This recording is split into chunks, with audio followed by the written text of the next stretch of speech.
सभी को नमस्कार। मैं डॉक्टर शिवाकांत पाठक एक बार फिर से आपके सम्मुख सत्य, न्याय और धर्म की प्रयोगशाला में आपका स्वागत करता हूं और आपसे जुड़ने पर मैं सुख और समृद्धि का अनुभव भी करता हूं। आज के लेक्चर में मैं स्वयं की क्या क्रियाएं हैं उसके संदर्भ में स्वयं और शरीर, मैं और शरीर के बीच किसका आदान प्रदान होता है, किन चीजों का आदान प्रदान है, उसकी चर्चा करेंगे। इस चर्चा में हम देखेंगे कि मैं और मेरा शरीर क्या है, एक दूसरे से उनकी जरूरतें क्या हैं और अपने जरूरतों का किस प्रकार से वो पालन करती हैं एक दूसरे को के रूप में, या ये दोनों एक दूसरे में किस प्रकार से सह संबंध में हैं। यह देखने के लिए हम चलते हैं आगे और देखते हैं कि ये है क्या। हर लेक्चर के शुरुआत में जब हम मानवता की संपूर्ण समझ के संदर्भ में हम 11वें लेक्चर तक पहुंच चुके हैं, तीसरे यूनिट में, तो ये संपूर्ण समझ की काफी गहराइयों में हम उतर चुके हैं। इस उतरने की कड़ी में हमने कई बार श्रम को देखा और शरीर को देखा। मैंने ये पाया कि मैं शरीर में रहता हूं और इस शरीर में रहते हुए ही मैं अपने अस्तित्व को प्राप्त कर पाता हूं, या शरीर भी तभी तक अस्तित्व में है जब तक मैं इसमें हूं। इन दोनों में मुझे ही सुख और समृद्धि की चाहना है और इन दोनों में मैं ही प्रधान हूं। इसलिए मैं और शरीर एक दूसरे के साथ सह संबंधों में रहते हैं। शरीर का मेरे से संबंध है और मेरा शरीर से संबंध है। मैं जीवन हूं, मैं चेतना हूं, मैं ही सुख और समृद्धि की कामना भी करता हूं। मुझे ही एक क्षण के लिए दुख नहीं चाहिए और मैं ही इसको प्राप्त करने के लिए अपने शरीर को साधनों के रूप में इस्तेमाल करता हूँ। जब जरूरत पड़ती है तभी करता हूँ, कभी मैं खुद इसको प्राप्त करता हूँ। जो मेरी फंडामेंटल रिक्वायरमेंट है, जिसको बेसिक एस्पिरेशन कहा जाता है, उसको मैं स्वयं प्राप्त करता हूँ और कभी कभी मैं शरीर का उपयोग करता हूँ। आज का लेक्चर सबके लिए है जब मैं अपने शरीर का प्रयोग करता हूँ। मैं तो चेतना हूं ना, और यह चेतना ही सूचनाओं को शरीर को देता है, क्योंकि शरीर तो मटेरियल है, फिजियो केमिकल थिंग है। और इस शरीर से जो संवेदनाएं आती हैं, उस संवेदनाओं को मैं पढ़ने का प्रयास भी करता हूं और पढ़ता भी हूं। और ऐसा करने में मैं सफल भी होता हूँ। जहां मेरी आवश्यकता है सुख और समृद्धि की निरंतरता, और यह जो सुख और समृद्धि की निरंतरता में हमें चाहिए, यह समय के साथ निरंतर चाहिए। जब तक मैं शरीर में हूँ और जब तक इस शरीर के साथ मेरा अस्तित्व बना हुआ है, मैं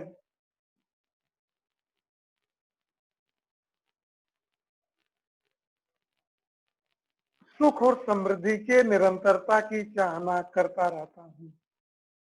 एक क्षण के लिए भी मैं इससे दूर नहीं हो पाता हूँ। जब भी मैं दुख में जाता हूँ तो दुख से बाहर निकलने का प्रोग्राम मैं बनाने लगता हूँ, और उसको सुख और समृद्धि की निरंतरता को पाने का मैं प्रयास भी करता हूँ। जबकि मेरा शरीर जो है, इसको क्या चाहिए? सुविधाएं, फिजिकल फैसिलिटीज चाहिए। ये फिजिकल फैसिलिटी कितनी चाहिए, यह देखने वाली बात होगी। कितनी फिजिकल फैसिलिटी चाहिए? ये जो फिजिकल फैसिलिटी की हम बात कर रहे हैं, यह टेम्परोरी है। लिमिटेड क्वांटिटी में चाहिए, सीमित मात्रा में चाहिए। खाना सीमित चाहिए और एक समय के बाद चाहिए, पीरियोडिकली चाहिए। It is temporary with time, not continuous in time. It is temporary in time. अब जब शरीर की आवश्यकताओं को हम पिछले लेक्चर में देख चुके थे, अपनी आवश्यकताओं के लेक्चर को देख चुके थे, और मैं मानता हूं कि शरीर मेरा साधन मात्र है, इससे मैं सूचनाओं का और मानता हूं, इंफॉर्मेशन रिसीव करता हूं। जब मैं इसे सूचनाओं के विषय में मांगता हूं तो यह संवेदनाओं के थ्रू मुझे संकेत देता है, और उस संकेतों को मैं पढ़ पाता हूं। इसलिए मैं शरीर का बहुत उपयोग करता हूं, और मैं तभी प्राप्त कर पाऊंगा जब ये शरीर रहेगा। इस शरीर के स्वास्थ्य को जिम्मेदारी मेरी है। मैं इस जिम्मेदारी को समझ जाता हूँ, पता हूँ। I have feeling of responsibility towards my body. मुझे अपने शरीर के की चिंता है। ये शरीर स्वस्थ कैसे रहे, सुख की स्थिति में रहे, समृद्ध की स्थिति में रहे, इसके लिए हम चिंतित भी हैं। इसका उत्तरदायित्व भी हमें है। ये रिस्पॉन्सिबिलिटी किसकी है? शरीर की। हमारी क्या रिस्पॉन्सिबिलिटी है? इस शरीर का मैं पोषण करूं, नर्चरिंग, नर्चर, प्रोटेक्शन, सुरक्षा, और इसका सही उपयोग करेंगे तभी तो ये स्वस्थ रहेगा। सही खाना दिया जाएगा तभी तो सही सुविधाएं जो इसको आवश्यक है, क्योंकि मटेरियल को तो मटेरियल आवश्यक है, और मुझे सुख और समृद्धि, हमें तो कोई मटेरियल तो चाहिए नहीं।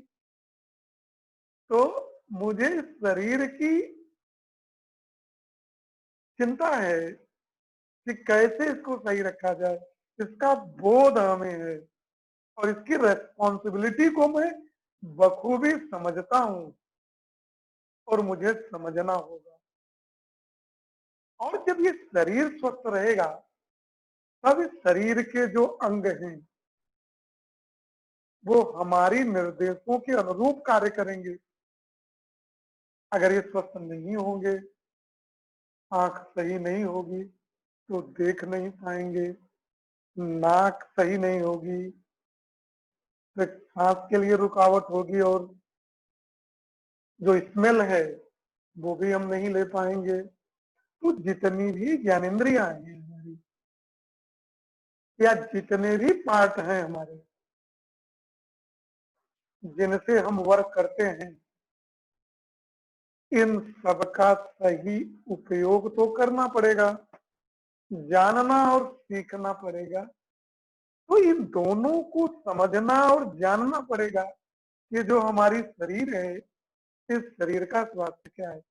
जब नर्चरिंग की बात करेंगे तो खाना क्या है, कितना खाना है, वही खाना है जो स्वास्थ्य के लिए पसंद है, या वो खाना है जो मेरे स्वास्थ्य के लिए आवश्यक है। इसका विभेद तो समझना पड़ेगा।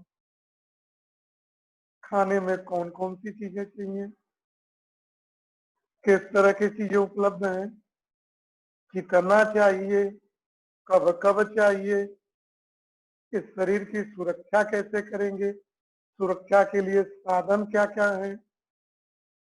इन सारी बातों का को जान जाना और उसका प्रयोग करना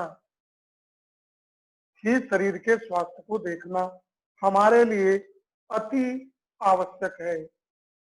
जो ये अति आवश्यक है, इस चीज को जब हम देखने चल रहे हैं तो देखें कि क्या क्या हम देख, इस देखने की प्रक्रिया में जब हम चलते हैं, जैसा मैं कह रहा था कि मैं ही तो सब कुछ देखता हूँ, क्योंकि मैं ही तो चेतना हूं ना। यह बात मैं बार बार आपको याद दिलाता हूँ। और इस चेतना को पहचानना भी जरूरी है, निश्चित रूप से जरूरी है। और इस चेतना, जब ये मेरी चेतना समझ पाती है कि मैं तब तक ही हूं जब तक ये शरीर स्वस्थ है, और जो मेरी एस्पिरेशंस है तभी फुलफिल होगी जब ये स्वस्थ हो। स्वस्थ होने के लिए इसका पोषण, सुरक्षा और सही उपयोग जरूरी है। पोषण के लिए खाना, खाने में क्या, जिसकी चर्चा मैं कर रहा था, क्या क्या चीज खाना है, क्या क्या नहीं खाना है, कितनी मात्रा में खाना है, स्वाद के लिए खाना है कि बिना स्वाद के लिए खाना, स्वास्थ्य के लिए खाना है,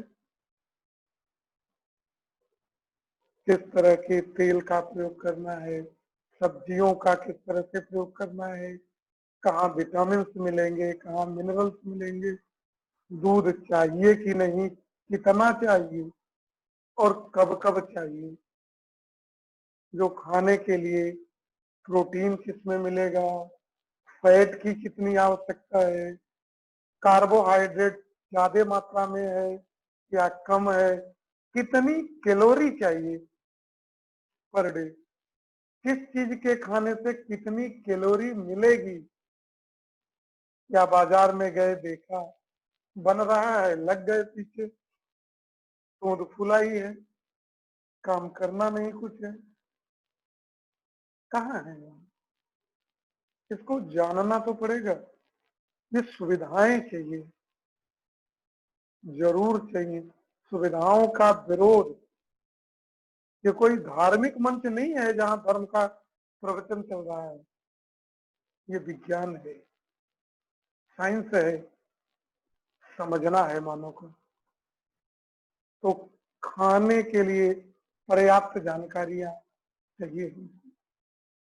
इस जानकारियों में कौन सी चीज जरूरी है, शाकाहारी अच्छा है या मांसाहारी। जब हम मांस खाते हैं तो क्या दूसरे जीवों को हम सुखी रखते हैं या दुखी रखते हैं। हमको मांस नहीं चाहिए, हमको कार्बोहाइड्रेट चाहिए, प्रोटीन चाहिए, फैट चाहिए, विटामिन चाहिए, मिनरल्स चाहिए।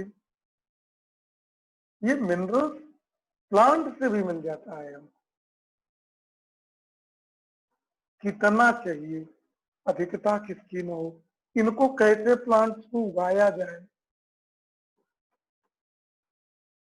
कितना उपयोग किया जाए, कितना खाया जाए, इन सभी की साइंटिफिक विश्लेषण की जरूरत है हमको। दूसरा, इस शरीर को स्वस्थ रखने के लिए कपड़े कितने चाहिए, कब कब चाहिए, कितना चाहिए, जिससे ये शरीर सुरक्षित महसूस।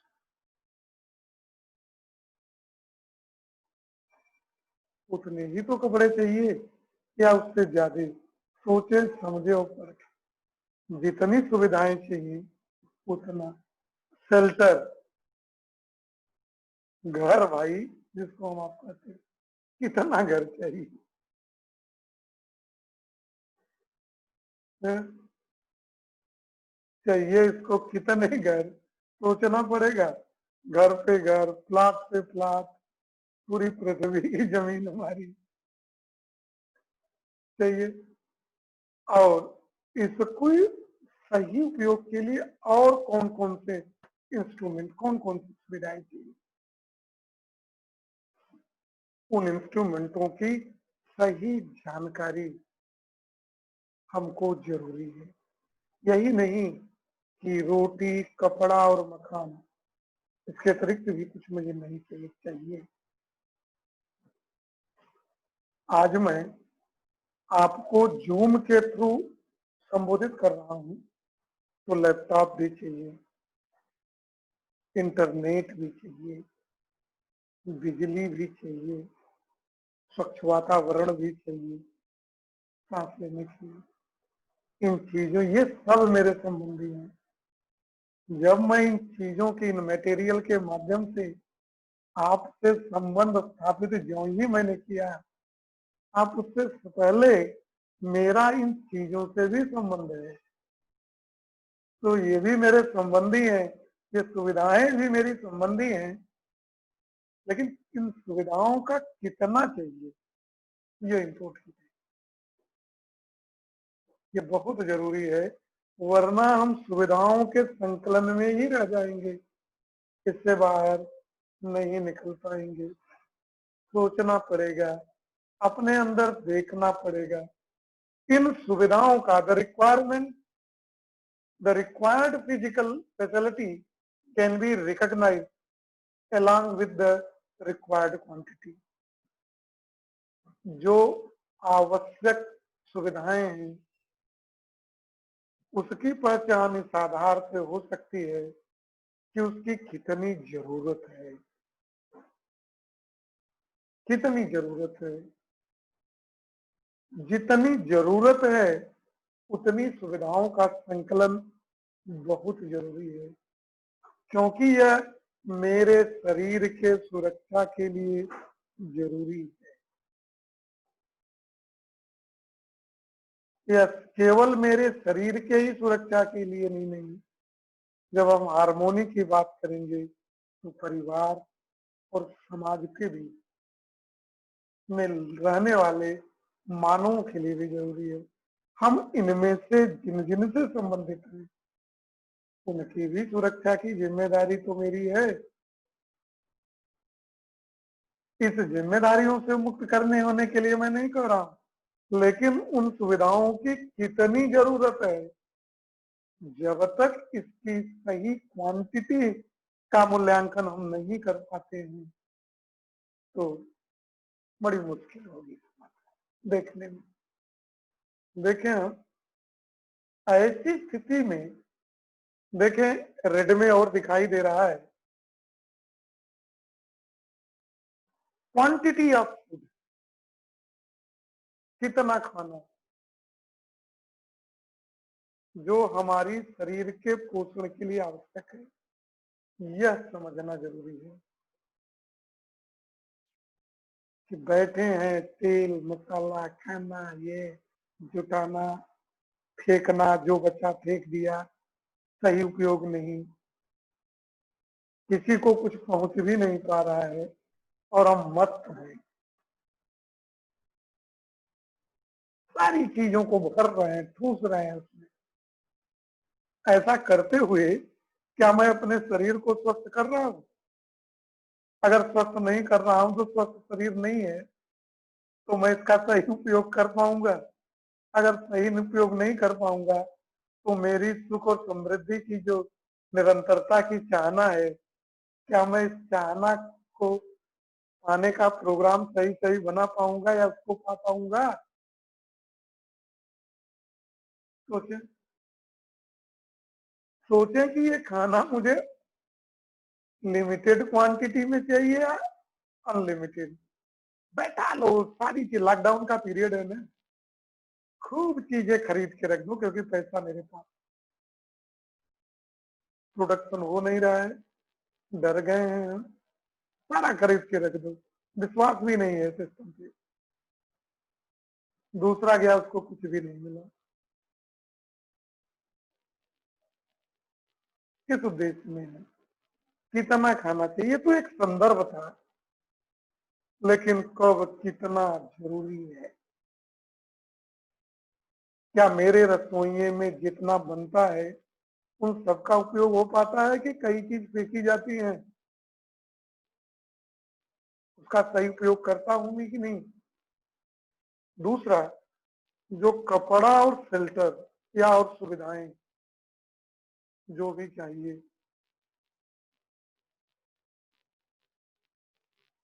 शरीर की सुरक्षा के लिए, क्या वो सीमित मात्रा में चाहिए या सीमित मात्रा में चाहिए? हमको निर्धारित करना पड़ेगा कि क्या मैं बिना पंखे के रह सकता हूँ या पंखा चाहिए। पंखा है तो कूलर भी चाहिए क्या? कूलर भी हो गया है तो एसी चाहिए क्या? एसी भी है 24 आवर। कहाँ कहाँ मैं एसी दे पाऊंगा? शरीर को कहाँ कहाँ समायोजित कर सकता हूँ? कितना दे पाऊंगा? कितनी सुविधाएं चाहिए? ये सीमित चाहिए या सीमित चाहिए? रहना कहाँ है? कंट्रोल्ड इन्वायरमेंट में ज्यादा जरूरी है या नेचुरल इन्वायरमेंट में? अगर हम कंट्रोल इन्वायरमेंट में रहने के आदी हैं और नेचुरल इन्वायरमेंट में आ जाएं तो क्या हम अपने को समायोजित कर पाएंगे क्या? क्या ऐसा करते हुए हम सुखी हो पाएंगे क्या? क्या ये कंट्रोल इन्वायरमेंट हम सबको दे पाएंगे क्या? क्या स्वास्थ्य के लिए कंट्रोल इन्वायरमेंट साइंटिफिकली जरूरी है क्या? कितना चाहिए? कितनी मात्रा में चाहिए? क्या सत्य है? एक प्रस्ताव के रूप में आपको दे रहा हूं। इन चीजों को सही रूप में समझना होगा, आपको लाना होगा उन सूत्रों को। कितनी जरूरी है? क्या लिमिटेड है या अनलिमिटेड? सीमित चाहिए या सीमित चाहिए? लगे हैं सुविधाओं के संकलन में, ये हुआ तो वो हुआ तो वो, हर जगह एसी हो गया तो दूसरा कमरा, दूसरे घर, दूसरे प्लेस लगे उसमें। कब सुख लेंगे आप इन सब का? कब तक बेहोशी में रहेंगे? कब तक जो फंडामेंटल रिक्वायरमेंट है उसको समझ पाएंगे कि नहीं? क्या सुविधाओं, क्या इन मटेरियलों में कंटिन्यूअस हैप्पीनेस और प्रॉस्पेरिटी को खोज रहे हैं क्या? क्या आप सोचें कि आप हमारी आपकी इस तरह की तो नहीं है? अब जो ये है, जो इंस्ट्रूमेंट और इक्विपमेंट हमारे पास है, लैपटॉप है ना, कितना चाहिए? कितना महंगा वाला चाहिए? फोन कितना चाहिए? कैसा चाहिए? कितना इंटरनेट का डेटा चाहिए? कार कैसी चाहिए? कितनी संख्या में चाहिए? बाइक कैसी चाहिए? घर कितना चाहिए? कहीं आपने सोचा जो घर बनाया है उसमें बेईमानी का पैसा लगा है या ईमानदारी का? बेईमानी के नींव पे क्या सुख और समृद्धि की कामना हो सकती है क्या? सोचना। तो शरीर की सुविधाओं का, इंस्ट्रूमेंटों का जो प्रयोग करते हैं हम, यह सीमित है या असीमित? कितनी मात्रा में चाहिए? इसकी चर्चाओं को समझना जरूरी है। जब तक मैं सही नहीं समझ पाऊंगा अपने शरीर की आवश्यकताओं को नहीं समझ पाऊंगा, तो उसकी सुविधाओं के संकलन को मैं कायदे से नहीं कर पाऊंगा। या तो मैं एकदम नहीं करूंगा या जीवन भर उसी को करने में व्यस्त रहूंगा, शरीर को कुछ दे नहीं पाऊंगा। और जब शरीर स्वस्थ नहीं रहेगा, पर्याप्त पोषण नहीं कर पाया, साइंटिफिकली पोषण नहीं किया, साइंटिफिकली प्रोटेक्शन नहीं किया, कितना कॉस्मेटिक लगाएंगे, क्या साइड इफेक्ट है, क्यों लगाएंगे, किसकी सुंदरता देखते हैं आप, तन की या मन की?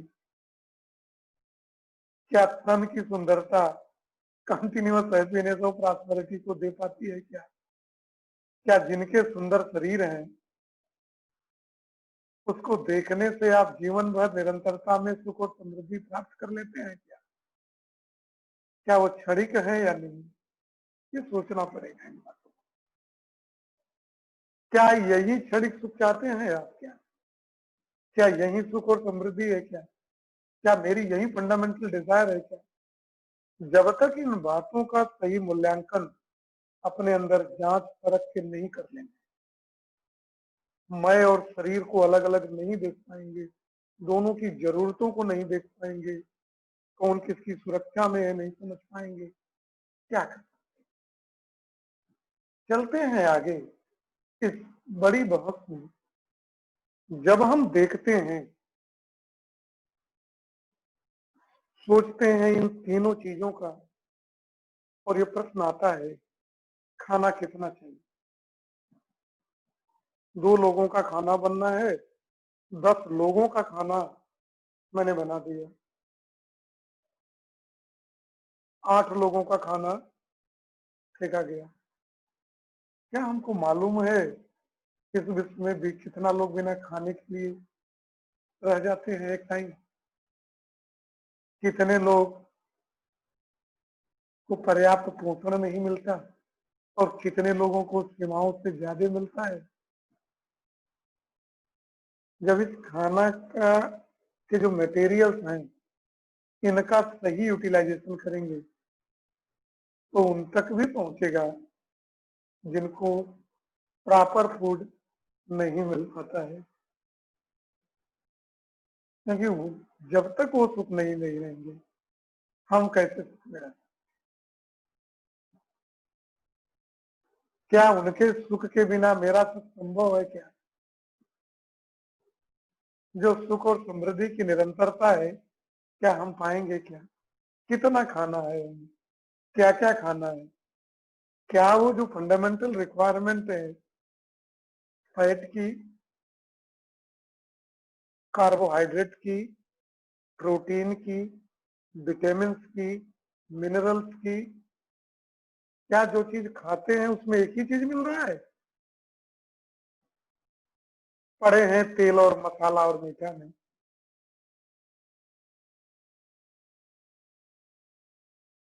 क्या क्या खाना है? तो जब इन सारे बातों का विचार हम करते हैं तो ये उत्तर तो आता ही है कि ये सब सीमित मात्रा में चाहिए। कपड़े और मकान कितने चाहिए? हम 500 भी शर्ट रख सकते हैं, लेकिन इन 500 शर्ट रख लेंगे तो कब कब पहनेंगे?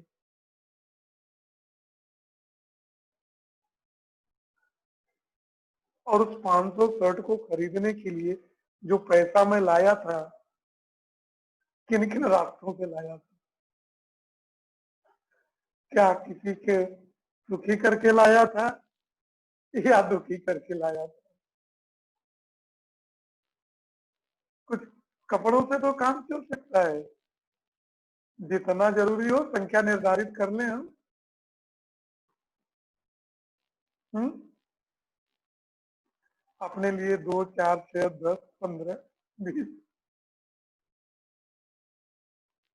कितनी संख्या लेके जाएंगे? जब कितना घर चाहिए? 1, 2, 3 बनाए पड़े हैं प्लाट दर प्लाट। अपने को स्पेशल मान के एक्सप्लॉयटेशन में बिजी हैं। और जब कोई मुझे कह देता है ऐसा क्यों कर रहे हैं, तो मैं जवाब देता हूँ कि आपको अवसर नहीं मिला इसीलिए ना, सब वैसे ही है। और ऐसा कहने के बाद मैं प्रसन्न नहीं होता, जब जब मैं देखता हूँ उसको तो उसकी बात याद आ जाती है। तर्क तो मैं सौंप देता हूँ, दूसरों को समझाने का प्रयास करता हूँ, लेकिन मैं स्वयं को भी नहीं समझा पाता। जब मैं खुद को ही नहीं समझा पाता तो दूसरों को सोचे कैसे समझा पाऊंगा। मेरी कही हुई बातों को ध्यान से समझें, सोचें और देखें। लगेगा कि कपड़ा और मकान कितनी संख्या में मुझे चाहिए, इसका निर्धारण तो मैं कर ही सकता। कितने इंस्ट्रूमेंट चाहिए, कितनी गाड़ी चाहिए, बाइक चाहिए, कितने टीवी चाहिए, कितना फोन चाहिए, कंप्यूटर चाहिए, कितने खेल के सामान चाहिए, जिम में क्या क्या चाहिए, कितनी चीजें चाहिए। जब हम इसका सही मूल्यांकन करते हैं तो पाते हैं यह भी सीमित मात्रा में ही चाहिए। क्या इस सच्चाई को हम समझ पाते हैं? अगर समझ पाते हैं तो उतने ही सुविधाओं के संकलन के तरफ जाते हैं और उसको सहज स्वीकृति के आधार पर कमाने का प्रयास करते हैं, संकलन की दिशा में जाते हैं, या लगे पड़े हैं क्या करते हैं? ये सुविधाएं हम कभी कभी जुटा भी पाते हैं, नहीं भी जुटा,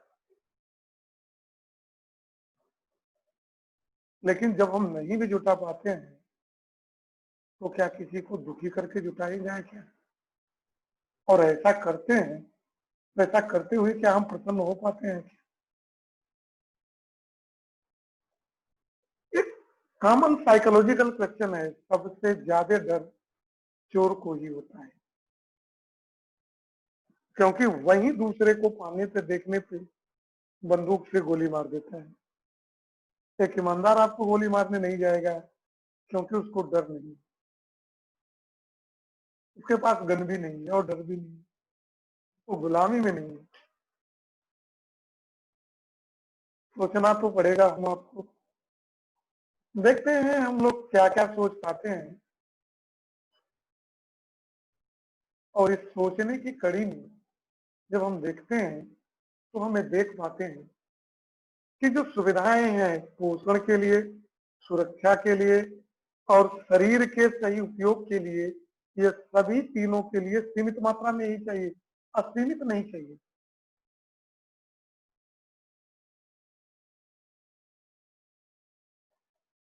जब ये सीमित मात्रा में चाहिए और इस सीमित की मात्रा को देखने के बाद अपने से तुलना करें, और जब हम ये समझ बैठे कि जो भी कुछ चीजें जरूरी है मेरे पास, जो सुविधाएं हैं मटेरियल रूप में, वो हमारी आवश्यकताओं से अधिक है।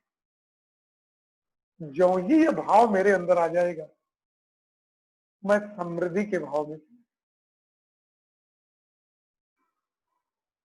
सोचे। हम अपने घरों पे उपस्थित सुविधाओं को ध्यान से देखें, उस सुविधाओं के ध्यान से देखने पे जब ये हो जाए, the feeling of having more than required physical facility, आवश्यक सुविधा से अधिक उपलब्धि या उत्पादन का भाव हो जाए मेरे। खेती करता हूँ, गेहूं की खेती करता हूँ, वीट की गेहूं खेती करता हूँ, और मुझे इतना उत्पादन हुआ है और मेरे साल की इतनी जरूरत है, इतने से मैं अपने दूसरे खर्चे को करूँ।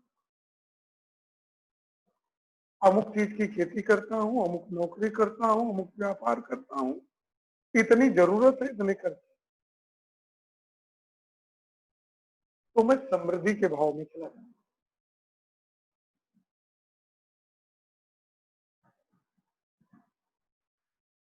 आवश्यक सुविधा का जो निर्धारण है, कितनी मात्रा में चाहिए, जैसे मैंने कहा कितना खाना चाहिए,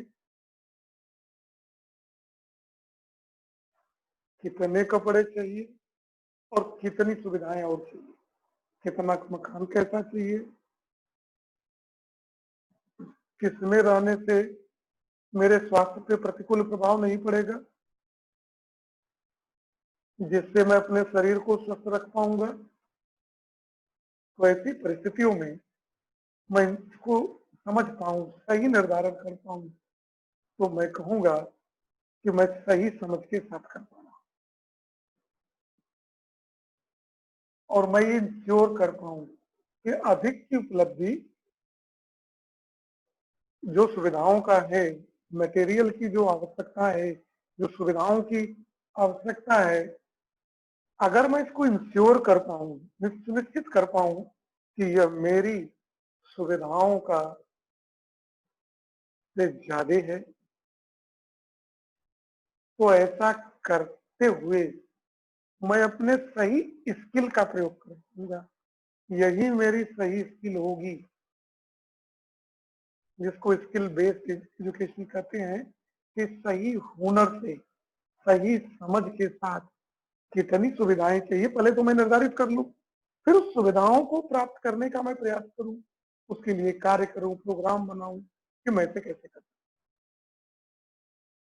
सुविधाओं का निर्धारण अपने जीवन में मैं कर नहीं पाया, लगा पड़ा हूं, पता भी नहीं है कितना करना है, क्या क्या करना है, कब तक करना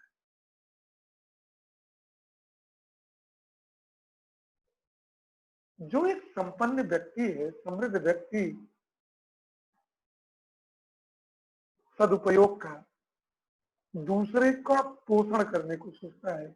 अ prosperous person think of right utilisation, सुविधाओं का सही प्रयोग, और जो भी सुविधाएं उसका सही प्रयोग अपने लिए, परिवार के लिए, और अपने ही पोषण और दूसरे के भी पोषण का ध्यान देता है।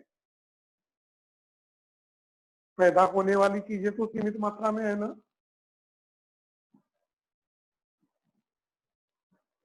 उससे ज्यादा तो है नहीं। और जो एक दुखी और दरिद्र व्यक्ति होता है, वह एकुमुलेशन में लगा रहता है, संग्रह में। पैसा चाहिए, तनख्वाह मिले या न मिले, जमीन जरूर लिखना चाहिए।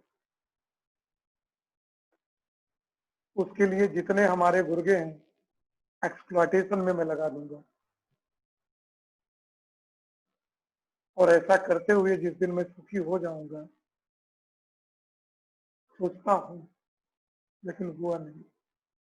इससे बड़ा दरिद्र इस पृथ्वी पे नहीं है, जो सुविधाओं के सदुपयोग की बात नहीं, मेरे पास ये चीज है, इससे किन किन का फायदा हो सकता है। जो मेरे लिए करते हैं वो मेरे संबंधी हैं, ये भाव नहीं है। संग्रह में लगा हुआ है, अपने हिस्से को बढ़ाने में लगा हुआ है, और ऐसा करते हुए दूसरे का शोषण कर रहा है, एक्सप्लॉयटेशन कर रहा है। और उस एक्सप्लॉयटेशन में जो बिना फायदे के लगे हुए हैं, जो एक्सप्लॉयटेशन कर रहा है वो तो दरिद्र है ही है, जो बिना कुछ पाए ही जय जयकार कर रहा है वह महादरिद्र है। सोचें और समझें, आप समृद्ध व्यक्ति हैं या दरिद्र व्यक्ति हैं या महादरिद्र हैं, आप दरिद्रता की किस श्रेणी में आती हैं, या आप समृद्ध व्यक्ति की श्रेणी में आते हैं। जब तक हम इसकी पहचान स्पष्ट रूप से नहीं कर पाएंगे, तो ये हम माने, ये हमको मानना पड़ेगा, और हमको मानना भी चाहिए कि मैं सुख और समृद्धि की कामना नहीं करता। यही हमारी सबसे बड़ी दिक्कत है। देखिए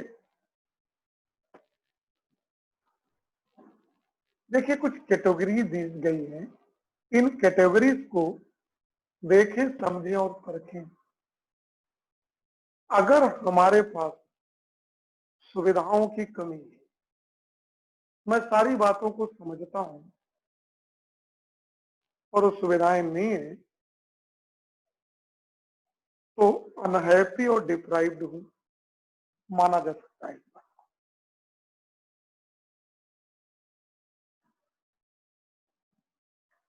दूसरा है सुविधाएं तो हैं, घर है, कार है, बंगला है, इंडस्ट्री है, नौकर चाकर हैं, बैंक बैलेंस भरा हुआ है, घर में ब्लैक मनी भरा हुआ है, हजारों बीघे जमीन बना लिया है, फिर भी दुखी हूं, फिर भी दरिद्र हूं। ये दो कैटेगरियों को मैं दे रहा हूं।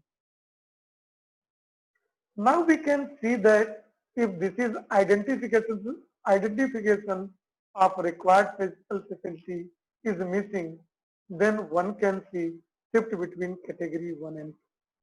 देखिए, जिस कैटेगरी 2 की मैं बात कर रहा हूं, जो स्क्रीन पे दिखाई दे रहा है, सुविधाएं तो हैं, सुविधाएं जरूरतों से कई गुना ज्यादा हैं या कुछ ज्यादा हैं, जो भी है, जैसी भी मनुष्य की स्थिति है, अगर दुखी है और दरिद्र है, वह भी दुखी है और दरिद्र है, तो उसके मैं की जो फंडामेंटल एक्सपीरियंस है कंटिन्यूअस हैप्पीनेस और प्रॉस्पेरिटी की, क्या वो प्राप्त कर पाएगा क्या? सोचिए, जिनके पास नहीं है उनको प्राप्त करने का प्रोग्राम बनाए जाने की जरूरत तो है, निस्संदेह है, इसमें कोई दो राय नहीं है। लेकिन जिन लोगों को नहीं है उन लोगों को देखिए।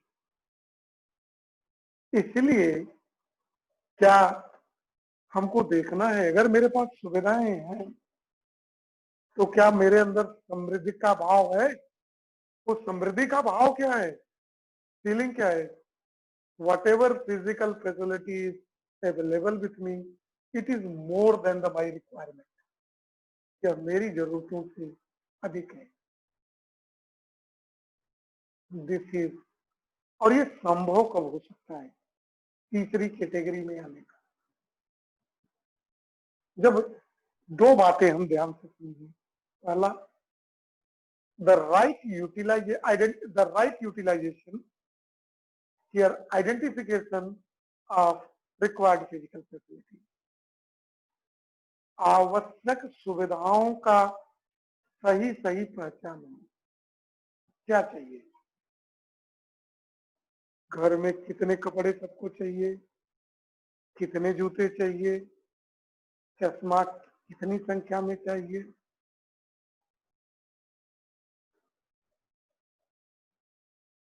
गाड़ियां कितनी चाहिए, कब चाहिए, क्यों चाहिए, तो गाड़ियां खरीदनी है तो किस तरह की खरीदें हम, जो पर्यावरण का मित्र हो या न हो।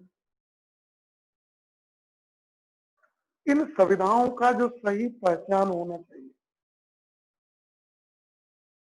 तब उसकी उपलब्धता या उसका उत्पादन, अगर आप उत्पादन करने वाले हैं मोर देन रिक्वायर्ड फिजिकल, उसकी उपलब्धता और उत्पादन अगर नहीं है तो उसको किया जाए, उसको करने का प्रोग्राम बनाया जाए।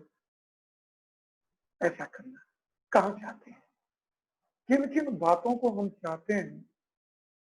देखें, जो मनुष्य का ज्ञान है, देखिए, व्यक्ति जो आज की स्थिति है, देख लें, knowledge of human being, activity of self, जो आदमी का ज्ञान जो है आज की स्थिति है, जो जी रहा है व्यक्ति मान्यताओं से, प्री कंडीशनिंग को नंबर 1 पे रखा है, संवेदनशीलता को दूसरे नंबर पे, और नेचुरल एक्सेप्टेंस को तो कभी देखा नहीं, स्वीकृति का भाव है तीसरे नंबर पे। कभी कभी सोचता जानता भी है या नहीं जानता, उपयोग करता भी है कि नहीं करता। देखें, जब हम मान्यताओं को नंबर 1 पे रखते हैं तो हमारी जो शक्तियां हैं हमारे अंदर, इच्छा, विचार और आशा, और इसके साथ जो सिलेक्शन, इमेजिंग, एनालाइजिंग और टेस्टिंग, आशा, विचार और इच्छा, फिर इमेजिंग, एनालाइजिंग और सिलेक्शन करते हैं। और जब करते हैं तो जो संवेदनाएं मिलती हैं, जो ऐसा करते हुए शरीर के साथ करते हैं, मानव के साथ करते हैं तो व्यवहार, और शेष प्रकृति के साथ करते हैं तो कार्य। ऐसा करते हुए हम सुख की स्थिति में नहीं जाते और हम दुख की स्थिति में हैं। ये स्थिति मेरी परतंत्रता की है, गुलामी की है। सुविधाएं हैं या नहीं है? नहीं है तो केवल दुख होके बैठे हैं। कैसे आएगा इसका प्रोग्राम नहीं बना रहे हैं, कितनी चाहिए इसका निर्धारण भी नहीं कर पा रहे और उसके पाने का प्रोग्राम भी नहीं बना रहे हैं। संवेदनाओं पे, कल्पनाशीलता पे ये जो गोला है, ये सारा का सारा जो चित्रण, विश्लेषण और चयन और आस्वादन है आशा, विचार, इच्छा के प्रश्न। आशा, विचार, इच्छा के फलस्वरूप जो इमेजिंग, एनालाइजिंग और सिलेक्शन है, इस जो गोले में हम जी रहे हैं, प्री कंडीशनिंग को साथ में रखते हुए, ये गुलामी से जब मैं रहूंगा तो नहीं हो पाएगा। इससे निकल के हमको स्वतंत्रता की स्थिति में जाना पड़ेगा। इस स्वतंत्रता की स्थिति में जाने के लिए देखिए उसी स्थिति को दिखाया गया है। इच्छा, विचार, आशा के साथ जो ये टेस्टिंग और कंपेरिंग है, कंपेयरिंग है मेरा, जो हम ये जीते हैं और व्यवहार और कार्य करते हैं, व्यवहार मानव के साथ, कार्य समाज के साथ, मान्यताओं को नंबर 1 में रखते हुए, तो ऐसे में ऐसा जीते हुए हम अनगाइडेड हैं, सेंसेशन को सही समझ नहीं पाते, हेल्थ और प्रॉफिट को नहीं जान पाते।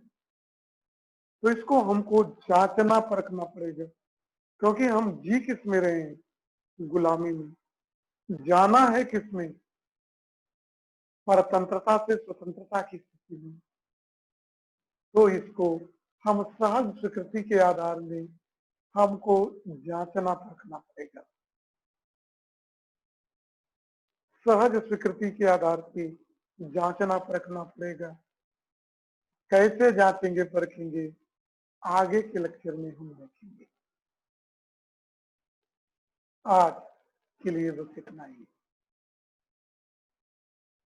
हमारे दुखों के कारणों को और एक्टिविटी ऑफ सेल्फ को देखने के लिए जो मैं चला था, मैं जो प्रयास किया हूं,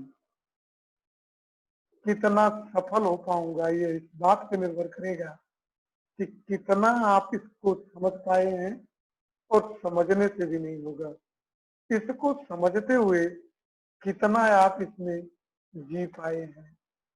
देखें और समझें, ऐसा जीते हुए आप समझें, देखें। इन्हीं बातों के साथ आपसे विदा लेता हूं। आप सभी को नमस्कार।